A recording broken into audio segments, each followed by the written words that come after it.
बिस्मिल्लाहिर्रहमानिर्रहीम। अस्सलाम वालेकुम दोस्तों, मैं हूं फ़हीम अकबर संधू और आप देख रहे हैं वॉइस ऑफ राइट्स के प्लेटफॉर्म से पॉडकास्ट विद फ़हीम संधू।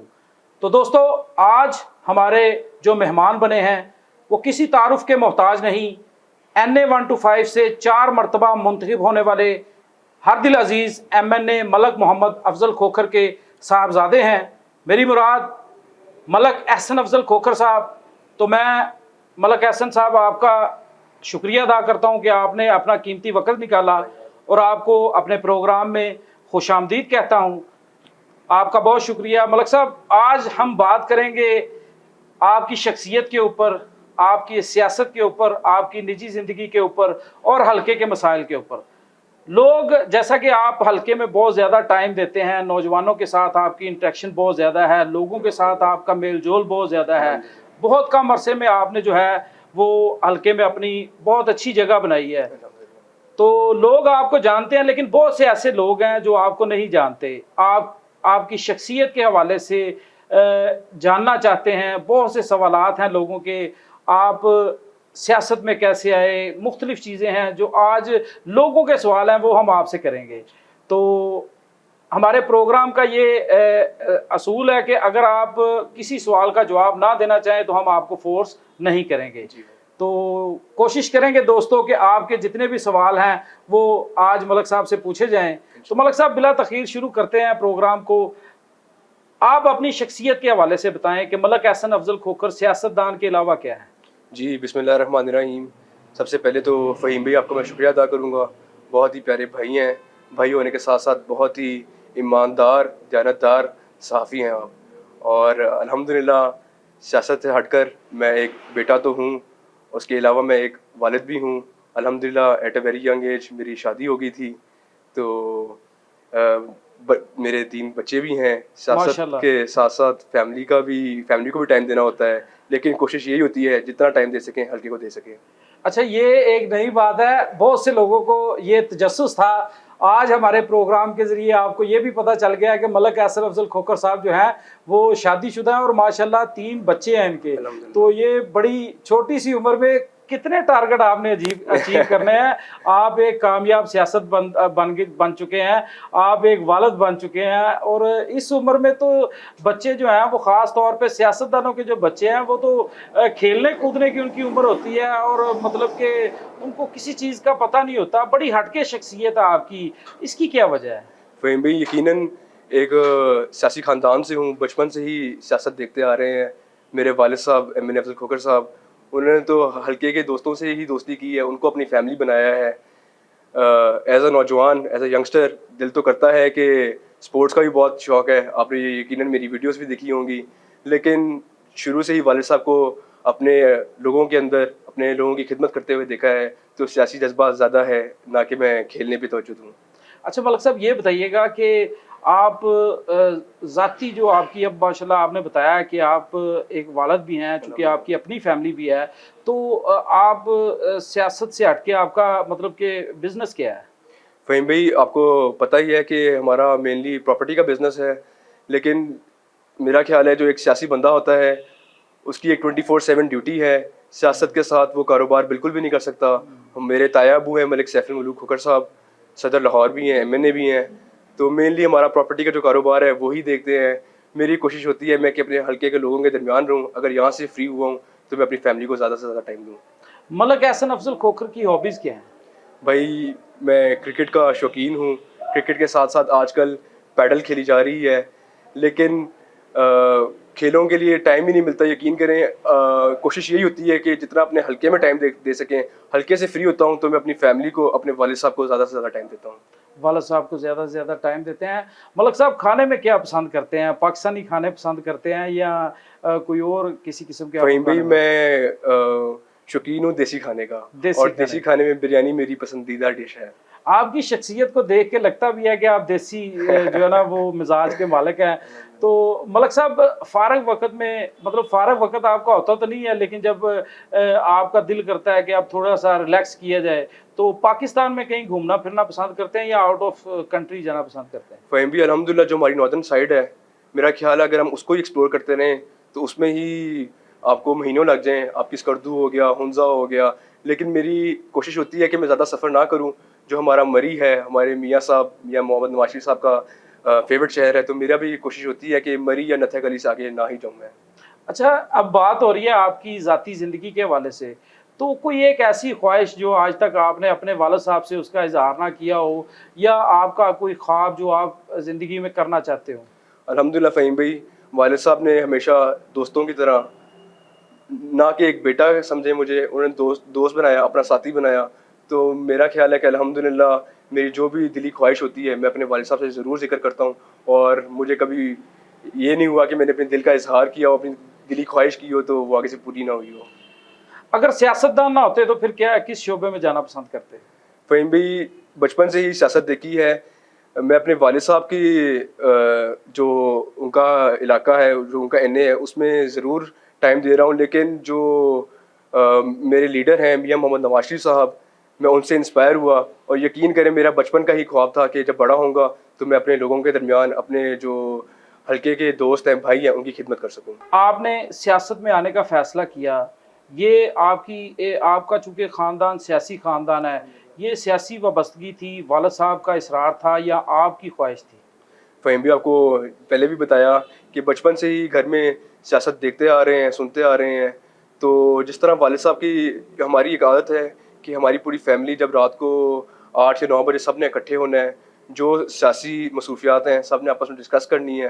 तो बचपन से ही सियासत को सुनते आ रहे हैं, तो बहुत शौक़ था कि अगर अल्लाह आपको मौका देता है, इक़्तिदार में आते हैं, तो अपने लोगों की खिदमत कर सकें, उनके जो मसले हैं उनका बेहतरीन हल निकाल सकें, जो हमारी यूथ है, जो हमारे यंगस्टर्स हैं, उनकी आवाज़ बन सकें।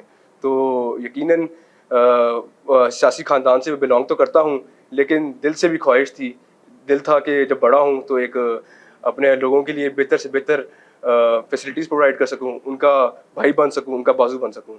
अच्छा मलिक साहब, ये बताएं कि नून लीग ही क्यों?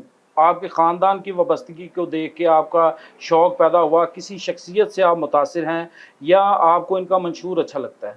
अल्हम्दुलिल्लाह मंशूर तो सिर्फ नून लीग का ही है, बाकी जमातों को तो मैं कोई मंशूर नहीं है उनका, ना उन्होंने यंगस्टर्स की आवाज़ बने हैं।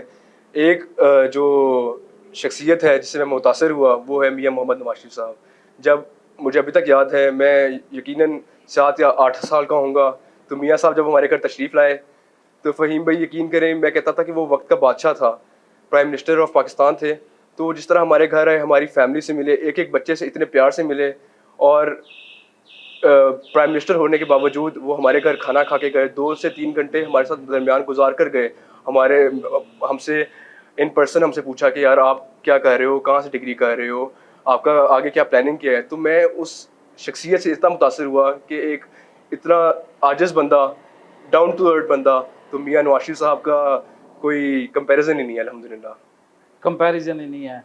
मलिक साहब, ये बताएं कि आज का जो नौजवान है, आप नौजवान एक लीडर हैं, तो आज का नौजवान डिग्री लेने के बावजूद उसके लिए रोज़गार के इतने मौके नहीं हैं, तो क्या समझते हैं कि नून लीग की अब हुकूमत है, तो मज़ीद नौजवानों के लिए क्या होना चाहिए? बिल्कुल दुरुस्त फरमा रहे हैं फ़हीम भाई। जो आज का पढ़ा लिखा नौजवान होता है, बदकिस्मती से जब वो ग्रेजुएट होता है, तो उसका सबसे बड़ा मसला होता है कि उसने जाकर काम कहाँ पे करना है, अपनी जॉब हंट कहाँ, उसको जॉब अच्छी नौकरी नहीं मिलती। तो यकीनन हमारे मुल्क का ये एक मसला ज़रूर है। कहीं भी मैं जब लंदन में अपनी डिग्री कर रहा था, तो वहाँ पे भी स्टूडेंट्स का यही कंसर्न होता था, इंटरनेशनली भी यही कंसर्न है कि अगर हम अपनी डिग्री करते हैं तो आगे उनको उसके मुताबिक नौकरी नहीं मिलती। तो जो हमारी सुपर सीएम मैडम मरीम नवाज़ हैं, उन्होंने होनहार स्कॉलरशिप निकाली है, इलेक्ट्रिक बाइक्स दे रहे हैं, लैपटॉप्स दे रहे हैं। तो हमारी जो जमात है, हमारा फोकस है, हमारा यूथ को हमने एंगेज करना है। इंशाल्लाह जो हमारे हल्के में फैक्ट्रीज़ हैं, वहाँ पे उनको प्राइवेट नौकरी, सरकारी नौकरी, जहाँ हमारी ज़रूरत होगी उनका हम आवाज़ बनेंगे, उनका साथ देंगे इंशाल्लाह। लेकिन हाल ही में एक सीनियर हुकूमती ओहदेदार का बयान भी सामने आया है कि लैपटॉप देने से या इस तरह की स्कीम निकालने से नौजवानों का फ्यूचर जो है वो नहीं बन सकता, तो इस हवाले से आप क्या कहेंगे?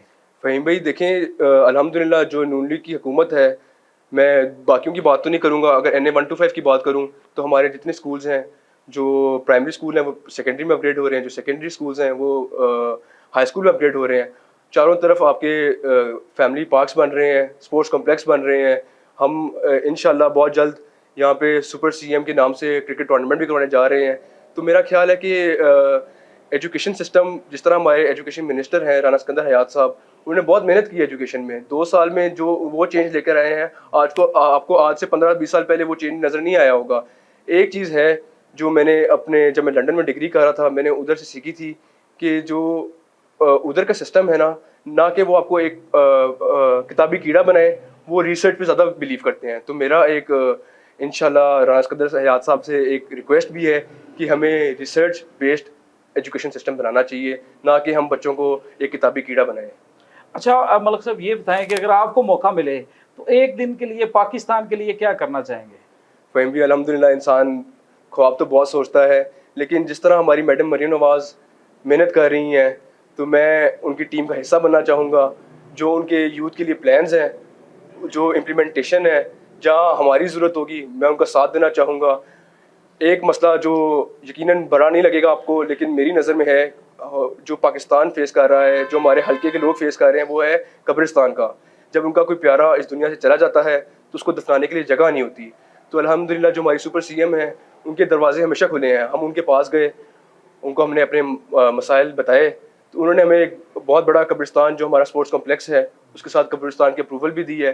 जितने हमारे एनए में, बल्कि पूरे पंजाब में जितने जनाज़गाहें हैं, जनाज़गाहें नहीं बनेंगी, चार दीवारी होगी, तो इंशाल्लाह ये जो मसला हमारी आवाम को फेस करना पड़ता है, बहुत जल्द उसका हल निकलेगा।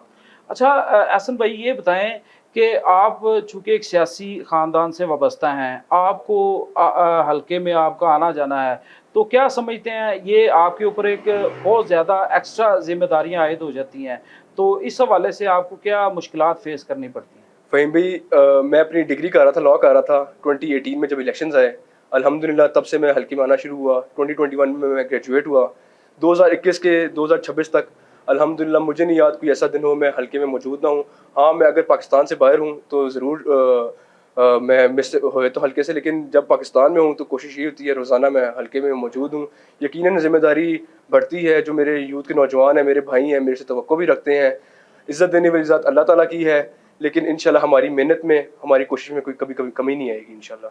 असल भाई हल्का NA 1 to 5 आपके वाला साहब यहाँ से 4 मरतबा जो है वो मुंतखब हुए हैं, MNA की का ओहदा उनके पास है, तो क्या समझते हैं उनकी कामयाबी का राज क्या है? फ़हीम भी मुझे अभी तक याद है अल्हम्दुलिल्लाह, जो बुच्चो की गाँव है वो अभी हमारे हल्के में आया भी नहीं था, तो उससे पहले ही मलिक साहब ने वहाँ पे गैस पहुँचा दी, क्योंकि गैस एक हर किसी की ज़रूरत है। तो मैंने वालिद साहब से एक सवाल किया, मैंने कहा आपके हल्के में भी ये अभी बुच्चो की गाँव नहीं आया, तो पहले ही आप उनको गैस दे दी है। तो मेरे वालिद साहब ने कहा सियासत एक खिदमत खल्क भी है, एक नेकी भी है।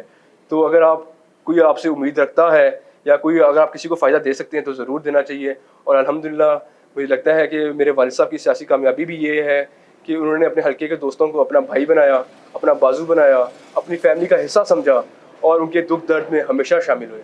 अच्छा हमने नून लीग के हवाले से आपसे बात की थी कि आपने हमें बताया कि मियां मोहम्मद नवाज शरीफ साहब से आप बहुत ज़्यादा जो है वो मुतासर हुए, उनकी शख्सियत अच्छी लगती है, उनका जो है वो विजन अच्छा है। तो आप क्या समझते हैं कि PTI की कौन सी बात आपको अच्छी नहीं लगती और कोई एक ऐसी बात जो आपको उनकी अच्छी लगती हो? फ़हीम भाई, सबसे पहली बात तो मैं PTI को एक सियासी जमात नहीं समझता। सॉलिड से उनकी जो जमात है एक ही बंदे के इर्द गिर्द इवॉल्व करती है, तो मैं इसके बारे में PTI के बारे में कोई बात ही नहीं करना चाहूँगा। चलें ठीक है, कोई बात नहीं करना चाहते। मलक साहब आपके वाला साहब की बात हो रही है, तो NA 1 to 5 में तरक्याती कामों के हवाले से बताएं कि आप कौन से ऐसे मंसूबे हैं जिनको समझते हैं कि वाला साहब की बहुत बड़ी सियासी कामयाबी है? फ़हीम भी अल्हम्दुलिल्लाह हल्के में जब भी डेवलपमेंट हुई है, नून लीग के दौर में हुई है, अफजल खोखर के दौर में हुई है, लेकिन जो रायवंड का जो सबसे दरीना मसला था वो पीने का साफ़ पानी था। लोग यहाँ से फैमिलीज जाती थी, राजाजंग नहर जो है वहाँ से ख़रीद के पानी पीते थे। जो रायवंड का बुनियादी और सबसे पुराना मसला था पीने का साफ़ पानी था। अल्हम्दुलिल्लाह मेरे वालिद साहब ने कोशिश की और मैडम मरीम नवाज़ जो हमारी CM है, CM पंजाब हैं, उनसे रिक्वेस्ट की और अल्हम्दुलिल्लाह अरबों के हिसाब से उन्होंने हमें फ़ंड दिया और आज पूरे रायवंड में आपके सामने है पीने के साफ़ पानी के पाइप बिछ रहे हैं अल्हम्दुलिल्लाह।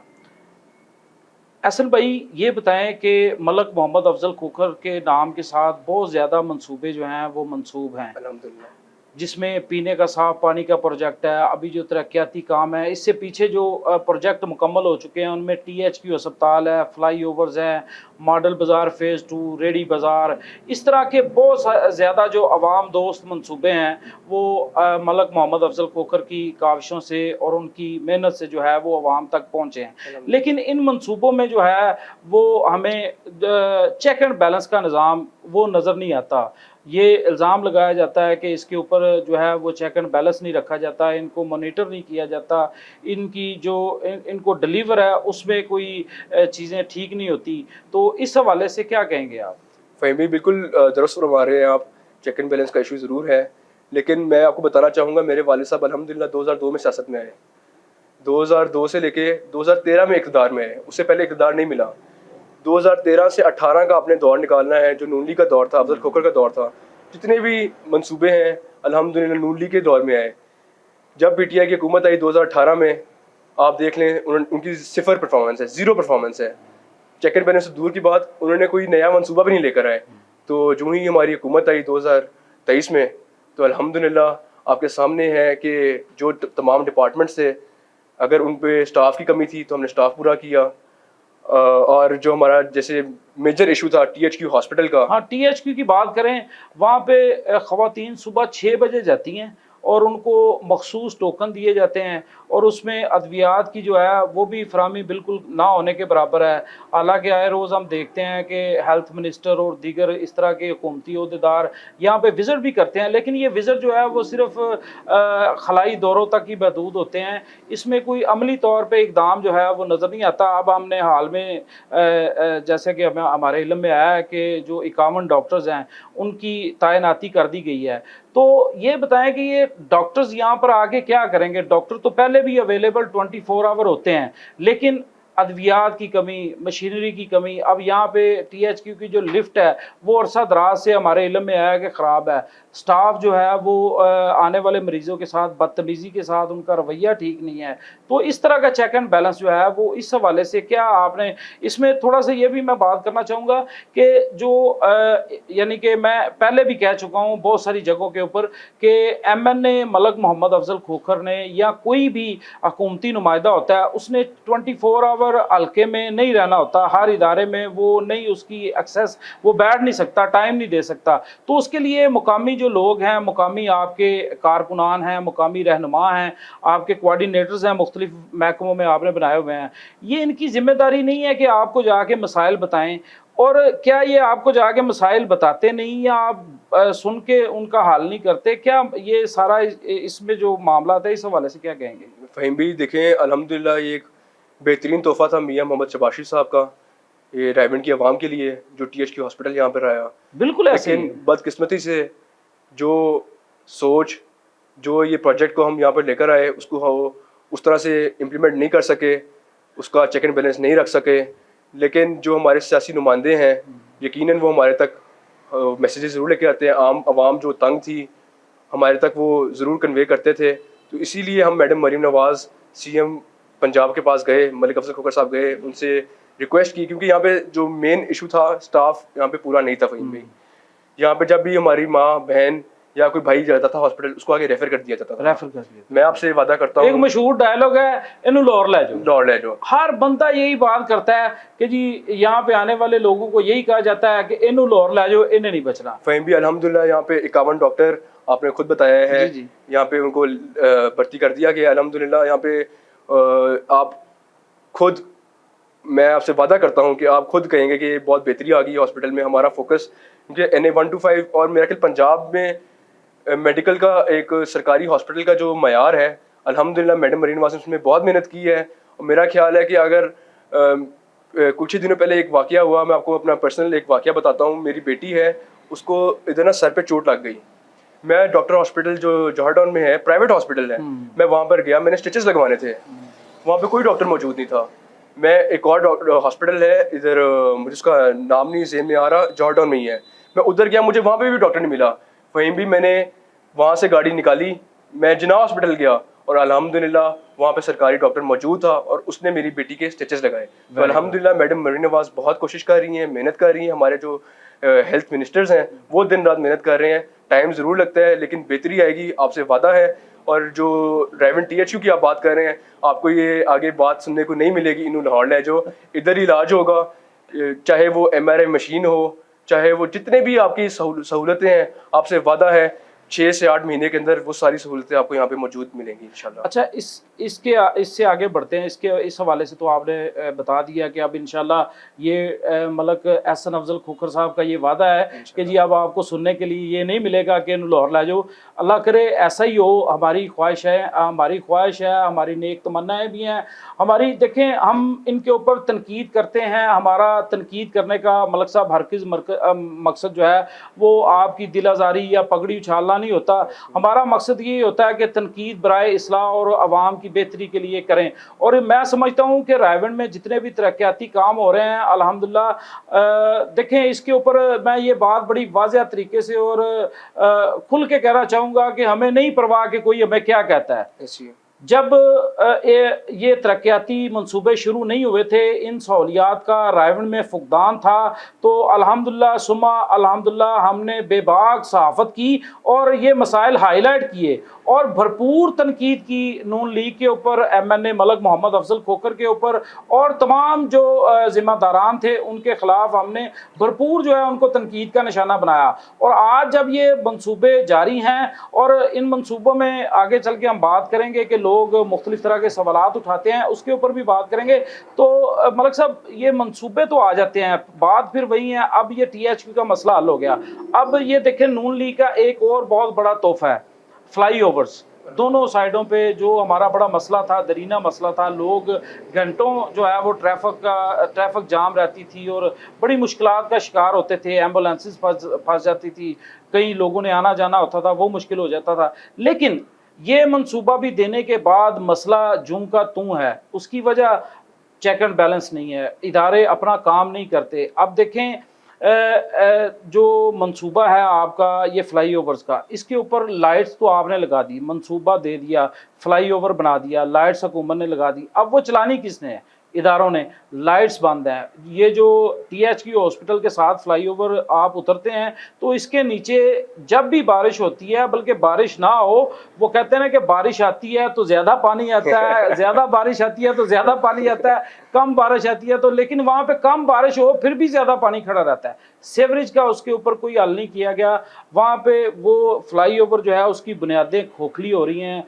बारहा बार जब भी बारिश आती है इंतज़ामिया को झंझोड़ना पड़ता है, बताना पड़ता है कि इसके नीचे पानी है, ये बुनियादें खोखली हो रही हैं। लोगों का इसमें जो अवाम के टैक्सों का पैसा है, गवर्नमेंट की मेहनत है, नून लीग का ये तोहफा है, ये बर्बाद हो रहा है। तो चेक एंड बैलेंस नहीं है। और भट्टी चौक में जो रेडी बाज़ार आपने दिया है वो लोगों की बेहतरी के लिए दिया, लेकिन वो भी अवामी मुश्किलात का शिकार सबब बन रहा है। वो कैसे कि उन लोगों ने रेडियां छोड़ के उसके आगे वो जिसे क्या कहते हैं फड़ियां लगा ली हैं, वो छोटे छोटे स्टॉल सड़क के ऊपर, फिर वही रश। ट्रैफिक वार्डन्स वहाँ पे खड़े होकर चालान तो करते हैं लेकिन ट्रैफिक की रवानी को बेहतर नहीं बनाते।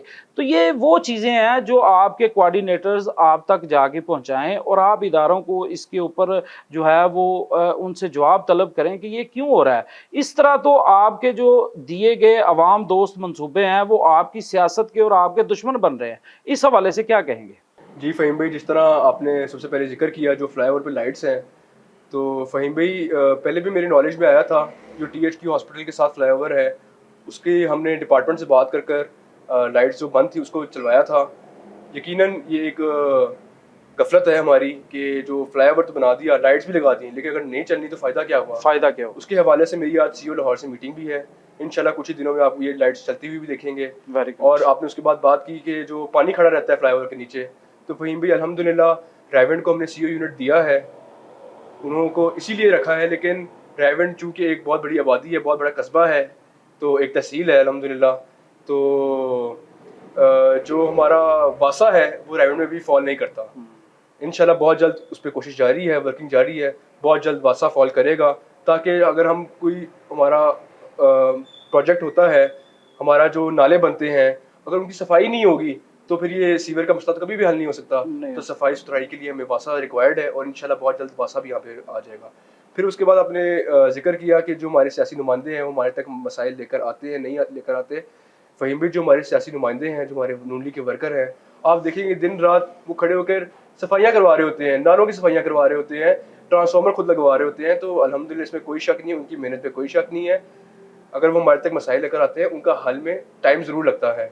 उसके बाद आपने सवाल किया भट्टी चौक गोल चक्कर पे जो रेडी बाजार गोल बना है। चक्कर का, जो हमारा मेन चौक है रायमंड का, अल्हम्दुलिल्लाह मलिक साहब का बेहतरीन तोहफा है। जो हमारा मॉडल कार्ड्स हमने रायमंड में दी, मॉडल कार्ड बाजार बनाया वहाँ पर। वहीं भी जो हमारे एसी रायमंड बाबर अली साहब हैं, कल उनसे भी मीटिंग हुई। अल्हम्दुलिल्लाह जो हमारा आपने देखा होगा 2013 में बस स्टैंड बना था, जी, जी। जो कि आज एक्टिव नहीं है। बहुत जल्द जो हमारे वहाँ पे भट्टी चौक पे बस खड़ी होती हैं, जो वहाँ पे मेन ट्रैफिक का जो बायस बनता है, उस सारी ट्रैफिक को हम मूव कर रहे हैं उस बस स्टैंड पे। उसके अलावा जो वहाँ पे रेडी हैं या जो वहाँ पे तजावुज़ात हैं, उसको भी आप वहाँ पे ख़त्म होता देखेंगे और भट्टी चौक को आप ट्रैफिक फ्री इंशाल्लाह बहुत जल्द देखेंगे इंशाल्लाह। बिल्कुल ठीक है, वहाँ पे तजावज़ात नहीं होनी चाहिए, लेकिन ये जो मेरे कहने का मकसद है, जिन लोगों को आपने रेडियाँ दी हैं ना, उसके आगे उन्होंने एक उन्हीं रेडी वालों ने रेडियों के ऊपर छापर चढ़ा दिए हैं, उनको बंद कर दिया और उसके आगे वो रख दिया है जनाब एक स्टॉल लगा लिए हैं। और लोग जो गुजरते हैं उसके लिए कोई पार्किंग का इंतज़ाम नहीं है वहाँ पे कि बंदा आए अपनी गाड़ी बाइक वहाँ पे पार्क करे और जाके आसानी से ख़रीदारी करे। ये आपके जो मतलब मॉडल बाज़ार के सहूलत बाज़ार के वो मातहत आता है, तो इस स्टाफ को भी चाहिए इसके ऊपर चेक एंड बैलेंस रखना चाहिए। इन चीज़ों के ऊपर फोकस की बड़ी ज़रूरत है। भाई भी बिल्कुल आप दुरुस्त फरमा रहे हैं, लेकिन मेरा ख्याल है कि जो ऊपर जिनको हमने कार्ड्स दिए हैं वो भी बेचारे मजबूर हैं। जब नीचे रश होगा तो पब्लिक वहाँ पे रुक के उनके पास ऊपर नहीं जाएगी। तो आपने एक पार्किंग का जिक्र किया है, पार्किंग एक मेजर मसला है। तो वहाँ पे आपने देखा होगा फ्लाईओवर के साथ एक रेलवे की जगह पड़ी हुई है। बिल्कुल ऐसे ही हम इंशाल्लाह बहुत जल्द रेलवे से एनओसी लेने जा रहे हैं। वहाँ पे जो अगर कस्टमर आता है पहले अपनी गाड़ी वहाँ पार्क करेगा, फिर वो गोल चक्कर पे आएगा, अपना सामान लेकर जाएगा। और इंशाल्लाह जब ये ट्रैफिक की बहाली बेहतर होगी, यहाँ पे तजावुज़ात ख़त्म होंगे, तो आप देखेंगे हम वो रेडी वालों से रिक्वेस्ट भी करेंगे जो अपने आगे उन्होंने लगाए हुए हैं वो ख़त्म करवा कर रेडियाँ वहाँ पे आप देखेंगे बहुत जल्दी। बहुत अच्छी बात है। अच्छा, ये एक अवामी सवाल है बलक साहब कि जब ये अभी आपने बात की है कि आपके जो नुमाइंदे हैं वो ट्रांसफार्मर लगाते हैं, सफाइयाँ करवाते हैं, तो ये सारे काम अगर इन्होंने सर पे खड़े होकर करवाने हैं तो इदारे जो हैं वो कहाँ पे हैं? और यहाँ पे एक बड़ा मज़ेदार सवाल है, जो लोग अक्सर जिससे आपके नुमाइंदों को और आपको तनकीद का निशाना बनाते हैं कि जैसे फॉर एग्ज़ाम्पल एक ट्रांसफार्मर की डील लगवा दी तो जिंदाबाद MNA, जिंदाबाद MPA चौधरी शहजाद की हिदायत पर, MNA साहब की हिदायत पर। तो अगर वही ट्रांसफार्मर जब 3 दिन 4 दिन ख़राब रहता है, 2 दिन ख़राब रहता है, तो उसके ऊपर जो गालियाँ या बुरा भला है वो सारा इदारों को सामना करना पड़ता है। तो क्रेडिट लें सियासतदान और जो है वो बुरा भला सुने इदारे, ये लॉजिक आज तक मुझे समझ नहीं आई। भाई आप बिल्कुल ठीक फरमा रहे हैं, लेकिन फिर भी मेरा जो सोच है, इदारा अकेला सारे मसलों का हल नहीं निकाल सकता। जो लोकल नुमाइंदे हैं उनका साथ होना ज़रूरी है, उनका साथ देना बहुत ज़रूरी है। क्योंकि जो अब एक किसी गली का 4 कोर का इशू है, कनेक्शन का इशू है, तो अगर लोकल हम नुमाइंदों को साथ इंगेज नहीं करेंगे तो इदारों के लिए भी मुश्किल होगा। और जो हमारा वापडा है, आज से 2 साल पहले जब आप वापडा को निकाल कर देखें, 2 साल के अंदर अंदर आपने देख रहे हैं कि कितने नए ट्रांसफार्मर लगे हैं। रायमंड में 4 कोर कितनी गलियों में लगी है। अब ABC केबल आ रही है, हमारा इंशाल्लाह हमारा टारगेट है कि पूरे रायमंड पे हमने ABC केबल डालनी है। और यकीनन आप ठीक कह रहे हैं कि अगर कोई गफलत होती है तो इदारे को गालियाँ सुननी पड़ती हैं, अगर कोई गफलत होती है तो सियासी नुमाइंदे भी उतने ही कसूरवार हैं जितना इदारा। अगर क्रेडिट वो लेते हैं तो फिर जो तनकीद है। बड़ी फराग दिली से एहसन खोकर साहब ने ये बात की है कि जितने ज़िम्मेदार अगर काम ना होने की वजह से बुरा भला इदारे सुनते हैं, उतने ही ज़िम्मेदार जो हैं वो सियासतदान भी होते हैं। तो जो लोग इस बात के ऊपर तनकीद करते हैं कि जी अगर इदारे काम नहीं करते तो बुरा भला वो सुनते हैं, अगर काम करते हैं तो उसका क्रेडिट सियासतदान ले जाते हैं, तो ये आप सुन लें कि एहसन साहब ने क्या फरमाया। आगे बढ़ते हैं मलक साहब, हल्का एन 1 to 5 में आपका बहुत वक्त गुजरता है, तो यहाँ पर सबसे ज़्यादा शिकायत क्या सुनने को मिलती हैं? वहीं भी चूँकि आज अल्हम्दुलिल्लाह अरबों रुपए की डेवलपमेंट हो रही है, तो जो डेवलपमेंट में नाकिस मटीरियल इस्तेमाल होता है ना, सबसे ज़्यादा शिकायत उसकी आ रही होती है। तो मेरी भी कोशिश होती है, मैं जितना कोशिश कर सकूं मैं विजिट भी करता हूं, मेरी टीम भी यहाँ मौजूद होती है, जो डिपार्टमेंट है पब्लिक हेल्थ है वो भी अपने उनके एसडीओ साहब हैं, एक्सीएन साहब हैं, वो खुद भी सर्वे कर रहे होते हैं। और मैं अपने लोगों को ये बात करता हूँ कि एमएनए साहब का काम था आप तक फंड लेकर आना। बिल्कुल ऐसे जो लोकल नुमाइंदे हैं, जो आम पब्लिक है, जो जिनके घर के सामने काम हो रहा है, उनकी भी जिम्मेदारी बनती है कि वो क्वालिटी लें। अगर क्वालिटी उनके मुताबिक नहीं मिल रही, उनकी मर्जी का काम नहीं हो रहा, तो काम वहाँ पे रोक दें, वो काम ना होने दें। वो कहें मैं अपने घर के सामने जो मेरी गली बन रही है, अगर उनकी मर्जी का मटेरियल नहीं इस्तेमाल हो रहा तो उसको वो काम ना होने दें। और अगर ये जी बहुत बड़ी बात की है एहसन खोखर साहब ने।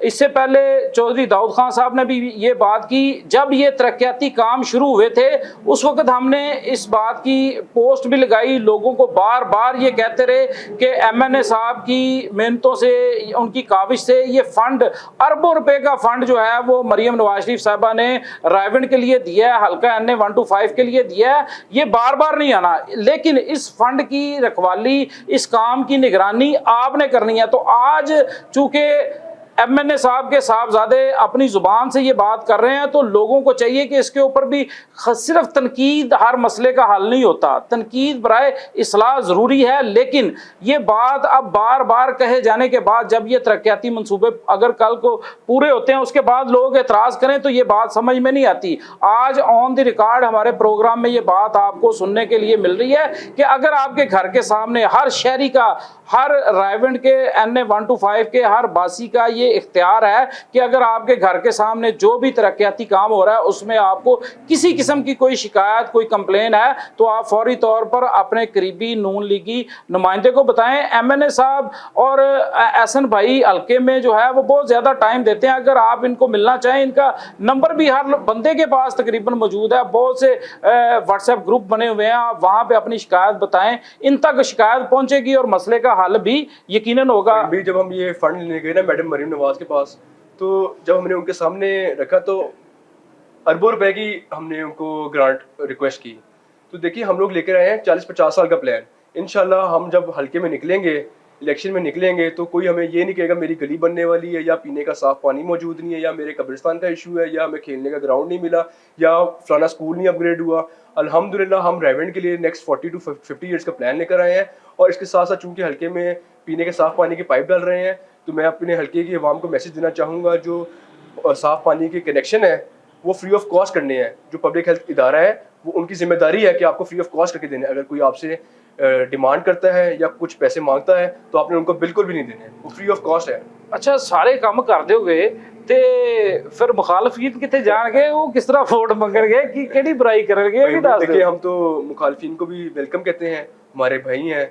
अगर कोई हमें वो आइडियाज देने चाहते हैं, हमारे साथ मिलकर काम करना चाहते हैं, तो हम एज अ टीम उनके साथ मिलकर भी काम करेंगे। वाह, बहुत अच्छी बात है जी। ये मुखालफिन के लिए एक बड़ा पैगाम है कि हमारे दरवाजे खुले हैं। एमएनए साहब की तरफ से ये पैगाम है, मलक एहसन खोखर साहब की तरफ से ये पैगाम दिया जा रहा है कि दरवाजे खुले हैं, राहें हमवार हैं, आ जाएं, मिल के काम करें। बहरहाल एहसन भाई, आज तक किसी शिकायत के ऊपर कोई एक्शन हुआ है? आपने चूँकि बताया कि हल्के में सबसे ज़्यादा शिकायत ये आ रही है कि नाकस मटीरियल, तो उनके खिलाफ फिर कैसे कार्रवाई करते हैं? क्या कार्रवाइयाँ अब तक की हैं? वहीं भी अल्हम्दुलिल्लाह हमने पर्सनली तौर पर भी अपने जो इंजीनियर्स हैं वो फील्ड पे छोड़े हुए हैं, वो सर्वे भी करते हैं, BOQs के मुताबिक देखते हैं कि वो सरिया इस्तेमाल हुआ है, वो सीमेंट इस्तेमाल हुआ है, नहीं हुआ। अगर कोई, हम पहले तो सबसे पहले उसको वार्निंग देते हैं। देखें गलती इंसान से हो जाती है, पहले उसका हक बनता है उसको वार्निंग दें। बिल्कुल ठीक। बार बार वार्निंग देने के बावजूद अगर वो अपनी हरकतों से बाज ना आए तो उसकी हम कंपनी ब्लैकलिस्ट करवाते हैं, वो टेंडर सबलेट करवाते हैं और आगे किसी और कंपनी को टेंडर वो दे देते हैं। कोई अभी तक करवाई है आपने इस तरह? भी ऐसी बेतहाशा मिसालें मौजूद हैं। जो LDP हमारा लाहौर डेवलपमेंट प्रोग्राम चल रहा था, उसमें चूंकि ठेकेदारों ने बहुत तंग किया, रायविंड में LDP नहीं आई, रायविंड में CM की स्पेशल ग्रांट से स्पेशल फंड आया, उसमें पब्लिक हेल्थ ये काम कर रहा है। तो अल्हम्दुलिल्लाह पब्लिक हेल्थ की मैं गवाही दूंगा, पब्लिक हेल्थ क्वालिटी देता है।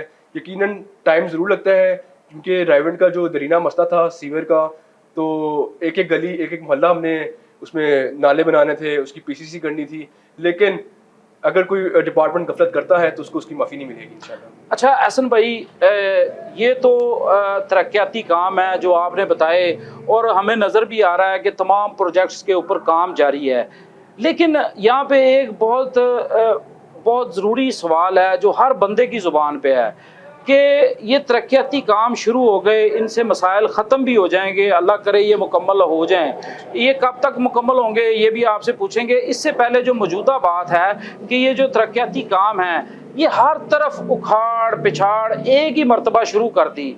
इससे अभी रेलवे रोड जो है वो शदीद मुतासर है। ये आपने देखा, अभी आप यहाँ से गुजर के भी आए हैं कि ठेकेदार ने बगैर पूछे बताए जो है वो शुरू कर दिया। अब ये लोगों के लिए दर्द सर बना है।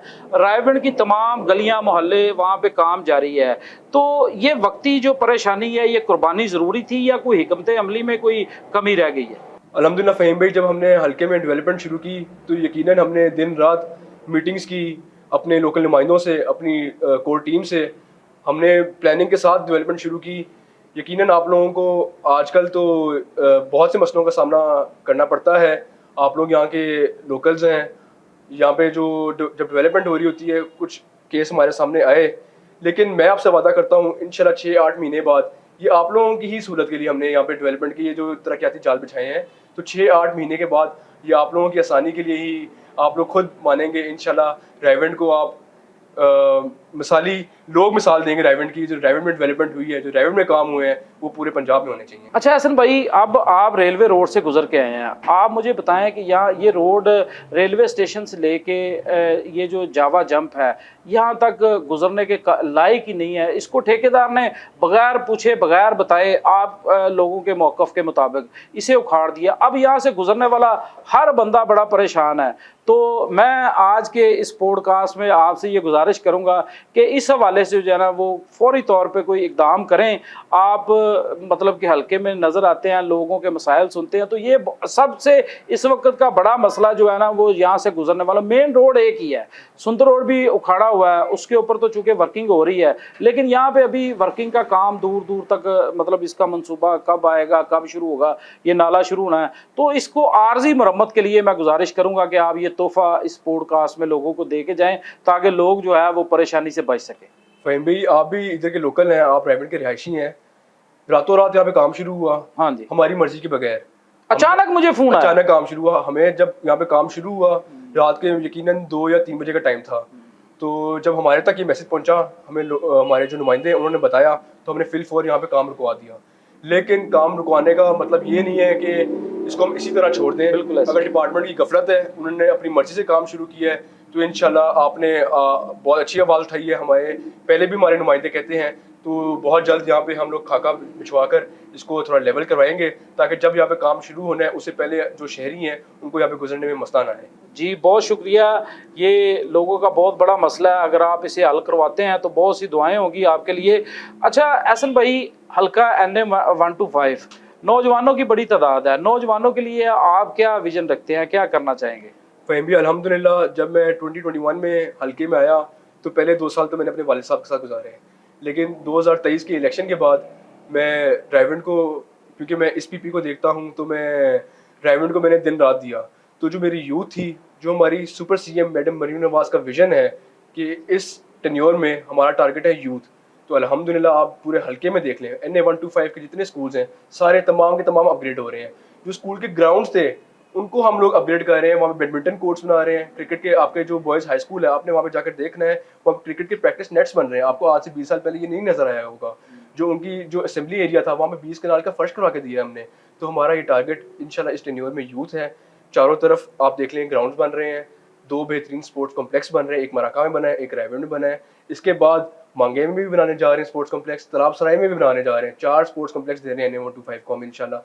जो मेन इशू आता है, जो मेरी यूथ मेरे भाइयों को आता है, वो है जॉब्स का। तो मैं इंशाल्लाह बहुत जल्द, सरकारी जॉब्स तो हम लोग दे रहे हैं, मेरे वालिद साहब चेयरमैन मॉडल बाज़ार हैं, अगर कोई उसकी जो क्राइटेरिया है उसको मैच करता है तो हम कोशिश करते हैं कि हम मॉडल बाज़ार में उनको एडजस्ट करवाएं।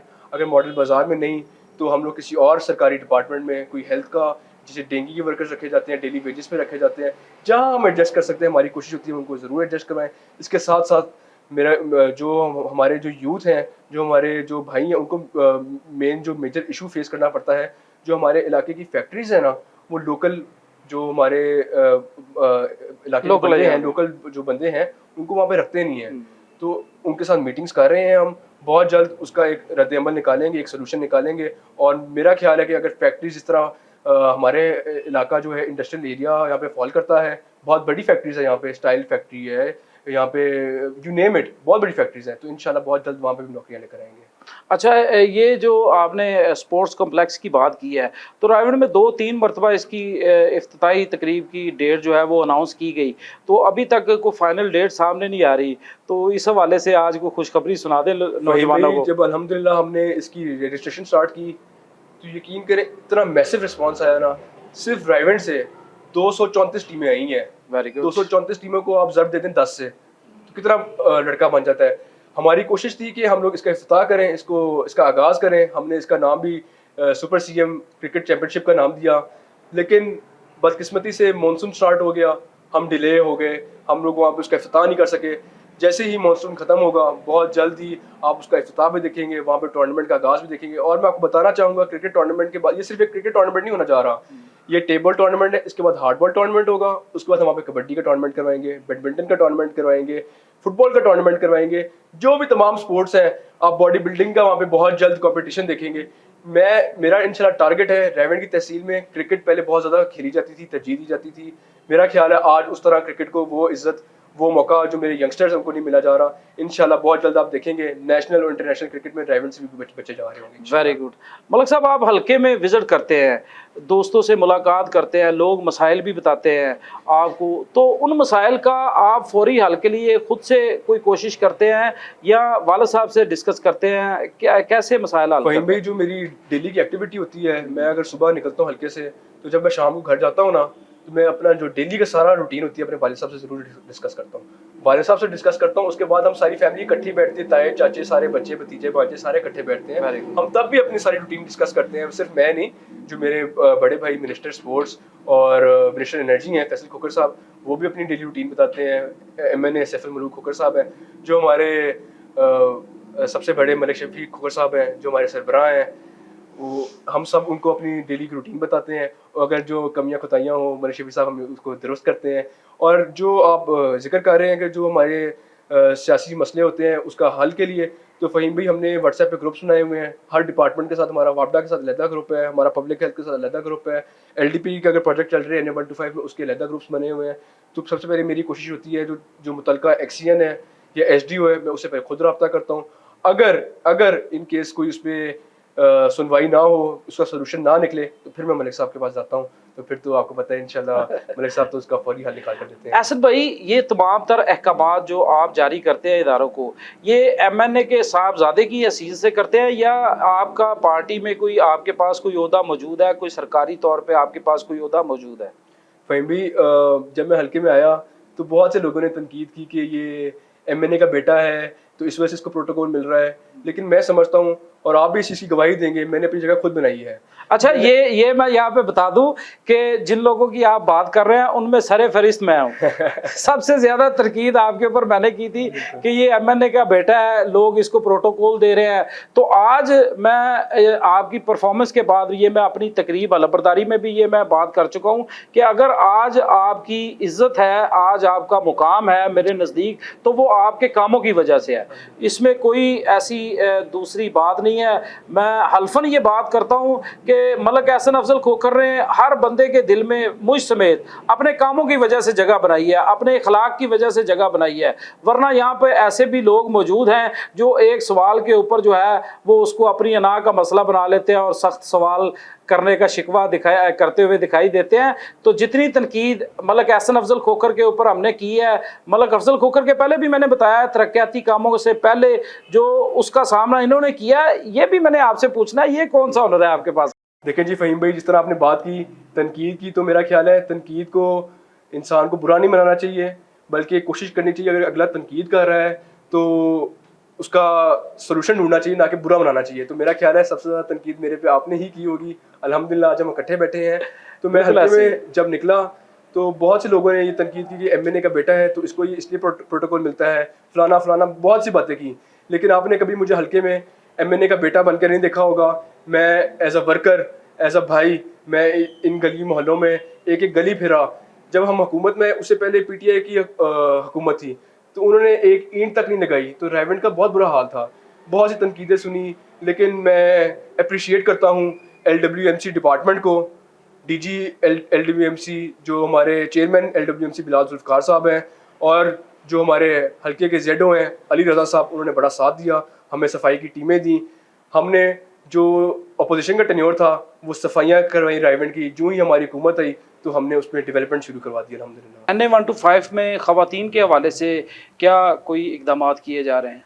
वहीं भी अल्हम्दुलिल्लाह जो हमारी CM Punjab, chief minister Punjab ख़वातीन हैं, वो खातून हैं, तो अपनी तकरीर में उनकी सुन रहा था, उसमें वो फरमा रही थी कि एक IG भी खातून हो सकती है, एक CTO है तो वो भी खातून हो सकती है। अल्हम्दुलिल्लाह अगर हम एज अ मर्द अगर हमें हर जगह अपॉर्चुनिटी मिलती है तो उतने ही हकूक़ ख़वातीन के ही बनते हैं। तो अल्हम्दुलिल्लाह जो हमारा NA-125 के हवाले से आप बात करें तो मांगा में हमने एक वोकेशनल सेंटर बनाया है, जिसमें सिलाई कढ़ाई या जो भी स्किल्ड वर्क होता है वो सिखाते हैं। बहुत जल्द हमने अप्रूवल ले ली है मैडम मरीम नवाज से, रायवेंड में भी बनने जा रहा है इंशाल्लाह। इसके साथ साथ मैं लोगों को भी कहूँगा कि मेरा पेज है SN अफजल लीड के नाम से, आप ज़रूर खोलें और उसमें हमारी एक्टिविटी देखें। हमने NGOs को अपने साथ हायर किया, हमने तमाम कॉलेजेस स्कूल्स का विज़िट किया, वहाँ पे उनकी स्किल्स की क्लासेस करवाई, जिसमें हमने उनको ज्वेलरी बनाना सिखाया, डिबेटिंग कॉम्पिटिशन्स करवाए। इसके साथ साथ वहीं भी जो हमारा रायवेंड गर्ल्स कॉलेज है, जो मेरी बहनें वहाँ पे हैं, उनको ट्रांसपोर्ट का बड़ा इशू होता था, तो हम मैडम मरीम के पास गए, उनसे रिक्वेस्ट की और उसके लिए आज अल्हम्दुलिल्लाह वहाँ पे बस खड़ी है। हमारी बहनें आज AC वाली बस में जाती हैं, आती हैं। इसके साथ साथ जो हमारा स्पोर्ट्स कॉम्प्लेक्स है, वहाँ पे हमने अपनी बहनों के लिए अलग से टाइम रखा है ताकि एक सिक्योर्ड 4 दीवारी के अंदर वो खेल सकें। जितने हकूक़ एज अ मर्द आपको एक माशरे में मिलते हैं, इंशाल्लाह हमारी मैडम का विज़न है कि औरतों को भी वही हकूक़ मिलेंगे। आज हमारी पंजाब की बेटी खुद मुख्तार है, आज हमारी पंजाब की बेटी की तरफ कोई आंख उठाकर नहीं देख सकता। हमारी मैडम मरीम नवाज़ ने इलेक्ट्रिक बाइक्स हमारी बहनों को दी और आज आपको सड़कों में नज़र आएंगी। मैंने अपनी कुछ दिन पहले हमारी एक वुमेन कन्वेंशन भी हुआ, बड़ा कामयाब शो हुआ अल्हम्दुलिल्लाह, अंजुमन ताजरान ने करवाया हुआ था, तो उसमें भी मैंने जिक्र किया कि आज आपको बाहर मेरी बहनें, मेरी माएँ मोटरसाइकिल चलाती हुई नज़र आएंगी, स्कूटियाँ चलाती हुई नज़र आएंगी। अल्हम्दुलिल्लाह ये मरीम नवाज़ का पंजाब है। हमारी बहनों को, हमारी माओं को उतने ही हकूक़ मिलेंगे जितने एज अ मर्द आपको एक माशरे में मिलते हैं। असल भाई, सबसे जो तजस्सुस है इलाके में, सबसे अहम सवाल आपके हवाले से जो लोगों के दिलों में है कि आइंदा इलेक्शन में NA-125 के उम्मीदवार हैं, 60 जो PP 165 के उम्मीदवार हैं, या अभी देर है? वहीं भी सबसे पहले तो मेरी दुआ है कि अल्लाह मेरे वालिद साहब मलिक अफजल खोकर साहब की लंबी ज़िंदगी करे। जो उनका 20 साल का सियासी करियर है, अल्हम्दुलिल्लाह आज ये चौथा टेन्योर है MNA का, 25 साल हो गए हैं सियासत में, 2002 में आगाज़ किया। तो जो उनकी सियासी वाबस्तगी या जो प्यार मोहब्बत आप लोगों से है, वो मैं कोशिश ज़रूर करता हूँ, लेकिन मेरा ख्याल है उसको पूरा करना बहुत मुश्किल है। तो मेरी दुआ है कि अल्लाह आप लोगों को, मलिक साहब को ही आपका MNA रखे। देखिए, टिकट देना पार्टी का काम है, उनका फैसला है। मेरा जो काम है या जो मैं कर सकता हूँ वो मैं मेहनत कर सकता हूँ। मैं इंशाल्लाह, मेरी मेहनत में कोई कमी नहीं आएगी। इज़्ज़त देने वाली ज़ात अल्लाह ताला की है और टिकट का फैसला मेरी पार्टी का है। मलिक साहब, ये तरक्याती मंसूबे कब तक मुकम्मल होंगे? जो रायवेंड का आप अगर बात करें तो रायवेंड के 8 से 10 महीने लगेंगे, लेकिन इंशाल्लाह उसके बाद आपको साफ़ और नया रायवेंड मिलेगा इंशाल्लाह। साफ़ और नया रायवेंड मिलेगा। कोई एक पैगाम NA-125 की आवाम के लिए? जी अल्हम्दुलिल्लाह, NA-125 की आवाम के लिए मेरा ये पैगाम है कि मैं आपका भाई, आपका बाजू और आपके MNA साहब आपके लिए हर वक्त मौजूद हैं। हल्के में चारों तरफ डेवलपमेंट चल रही है, हमारे जो सियासी नुमाइंदे हैं वो भी मौजूद होते हैं, जो हमारी पर्सनल टीम है वो भी हाज़िर है, हमारे फेसबुक पेजेस मौजूद हैं, हमारे पर्सनल नंबर्स आप लोगों के पास मौजूद हैं। अगर कोई मसला आपके सामने आता है, आप हमारे तक लेकर आएँ, इंशाल्लाह हम आपसे वादा करते हैं हम उसका बेहतरीन हल निकाल कर देंगे। और अल्हम्दुलिल्लाह ये जो टेन्योर है हमारा यूथ का हमारा फोकस है, तो जो मेरे यूथ के नौजवान हैं, मेरे दरवाजे आपके लिए 24 घंटे खुले हैं। आप लोगों का कोई सजेशन है, कोई आइडियाज़ हैं या जो मसले हैं आप हमारे तक लेकर आएँ।